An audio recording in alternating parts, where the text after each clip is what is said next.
Hello everyone. मैले चाहिँ आज मेरो साथीको अधुरो यात्रा भन्न सुनाउन गइरहेकी छु।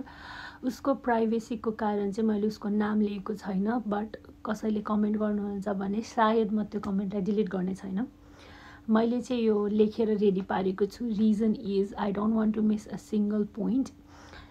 मेरो लागि चाहिँ यो अलिकति हेभी छ, एकदमै लामो पनि छ।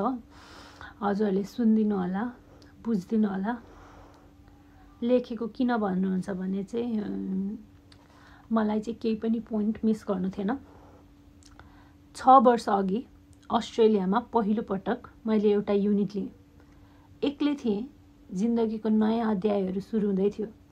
त्यो बेलामा कोसँग बस्ने भन्ने चिन्ता थियो। को कस्तो होला, कसरी खोज्ने। धेरैलाई भेटेँ, तर एक दिन उसँग भेटेँ। ऊ चुलबुली थिए, रमाइलो गर्न सिप्पालु, हाँसो भरिएको जीवन जिउने। साथी भनेपछि हुरुक्कै हुन्थे। हामी एकअर्काको लागि घर भयौँ। उसले आफ्नो सानो छोराको खुबै कुरा गर्थिन्। परिवार जिम्मेवारीको लागि बाध्य भएर छोरो नेपालमा सासु ससुरासँग छोडेर आउँदा उसको मन निकै रोएको थियो। यो कथा सुनाउँदा पहिलो पटक उसको आँखामा आँसु देखेँ। समय बित्दै गयो। एक दिन उसको श्रीमानको भिजा लाग्यो। उनको खुसीको सीमा नै थिएन, तर त्यो खुसी धेरैसम्म टिक्न सकेन। श्रीमानले सोमबारदेखि शुक्रबारसम्म काम गर्नुहुन्थ्यो, तर शुक्रबार अर्कै रूप देखिन्थ्यो। रक्सी, शङ्खा, यातना। ऊ मभन्दा धेरै राम्री छे, ऊ मभन्दा धेरै यङ छे, नर्सिङ पढ्दैछ। उसले मलाई स्योर छोड्छे भन्दै आरोपहरू लाउने, मानसिक यातना दिने। उसले धेरै सहिन्, धेरै रोइन्। त्यो मैले देखेको उसको दोस्रो आँसु थियो। एक दिन त्यो श्रीमान छोरा भेट्न नेपाल गए। उसले छोरा र परिवारको लागि मन खोलेर उपहार पठाइन्। तर केही हप्तै नबित्दै एक दिन ऊ मेरो कोठामा आएर रुन थालिन्। उसले मलाई धोका दियो। श्रीमान अर्कै महिलासँग सम्बन्ध खुलेर स्वीकार गरेछन्। अर्को महिलासँग बेडमा सँगै बसेको फोटोहरू समेत आफैले उसलाई पठाएको रहेछ। मानौ म तिमीलाई बदल्दैछु भन्ने प्रमाण दिन। त्यो मैले देखेको उसको तेस्रो आँसु थियो। अन्त्यमा उसले श्रीमानलाई छोड्ने निर्णय गरिन्। तर त्यो निर्णय सजिलो थिएन। जसलाई प्रेम गरियो, जसको लागि संसार त्यागियो, उसैले आत्मसम्मानको टुक्रा टुक्रा पारिदिँदा कस्तो लाग्छ? त्यो मेरो साथीले भोग्नु पर्यो। जति नै बलियो देख्न खोजे पनि मैले देख्थेँ ऊ भित्रबाट रित्तिँदै गइरहेकी थिए।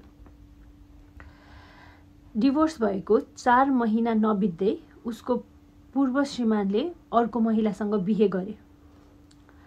मैले के गल्ती गरेकी थिएँ र सलिना? सबैको जिन्दगी यस्तै हुन्छ कि मेरो मात्रै हो? उसले सोधी। मसँग उसको कुनै पनि प्रश्नको उत्तर थिएन। केवल मौन सहानुभूति मात्र थियो। मेरो साथी, मेरो घर, मेरो दिदी एक दिन मलाई भनिन्, अब म सिडनी बस्न सक्दिनँ, म अर्कै सहर जान्छु। मन भारी भयो, तर पनि उसको खुसी नै सबभन्दा ठुलो थियो। त्यसैले मैले रोक्न पनि सकिनँ। एक दिन उनले मलाई मेसेज गरिन्।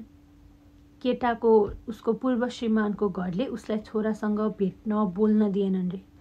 यति म्यानिपुलेट गरिसकेछन् कि छोरो आफैले पनि आमा खराब हो भन्न सोच्न थालिसकेछ रे। उसले धेरै रुँदै भनिन्, अब मैले कानुनी रूपमा त छोरालाई जित्छु होला, तर छोराको मन कसरी जित्ने? एकपटक फेरि मसँग उसको प्रश्नको उत्तर थिएनन्। त्यसपछि समय बित्दै गयो। म आफ्नै संसारमा भुल्दै गएछु। मेरो घर अर्कैलाई बनाउन पुगेछु। पढाइ, काम, साथी, सोसियल मिडियामा यति भुलेछु कि मैले आफ्नो पुरानो घरलाई बिर्सेछु। एक दिन अचानक वर्षौँपछि उनी बाटोमा भेट भयो। अब म ठिक छु नि सलिना? मैले नयाँ बोयफ्रेन्ड बनाएँ। एकदम राम्रो हुनुहुन्छ। उसको परिवारले पनि मलाई स्वीकार्छन् रे भनिन्। उसले नयाँ लाइफ स्टार्ट गर्न सोचेकी रहेछन्। म खुसी भएँ। आज मार्च 2025 खबर आयो उनले आत्महत्या गरिन् रे।